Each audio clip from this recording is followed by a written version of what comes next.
he was very faithful, like I am, when it comes to women. He never cheated on a woman. Very virtuous. When he was dating a girl, he took it more than seriously. And he had a tendency to fall in love, like quickly. And, that was a thing for him, is that he wanted a family. He wanted a home life just as I did. And maybe if he would have found that, maybe it would have, shed some light into new opportunities, new possibilities, new ways of living. Mm-hmm. That could have protected him so he didn't destroy himself to the point that he did. Unfortunately, we'll never know that answer. In the early days, if I would have done more to protect him, he may not have gone down some of the avenues he did. I blame myself for that, if anything.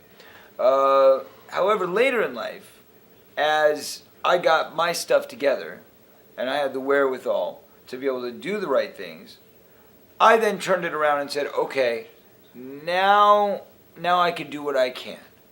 Now I'm going to be as selfless as possible, to give up my free time, my better interests, my needs, and I'm going to dedicate it to trying to save this guy. And if you only knew the hours and days and weeks and months spent beckoning at his every whim.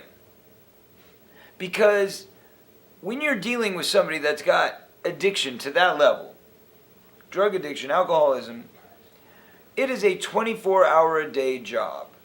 It is a full-time job. So when I was working with Corey, I don't mean working on films, but I mean personal interrelations with Corey. And he would come stay at my house, and we're trying to get him into rehab. It was a non-stop mission. Day in and day out, over and over and over. From the moment you woke up to the moment you went to bed, your purpose in being there is to literally be there when he needs you, and even when he thinks he doesn't need you, still be there anyway. And that's what it was about. Tireless dedication. To where eventually you got to wipe your hands of it. Because it's pulling on your own heartstrings to the point where it becomes unhealthy. That's called codependency. And I was very codependent with Corey for a great many years. Until I finally realized the only way I can really help him is by not helping him.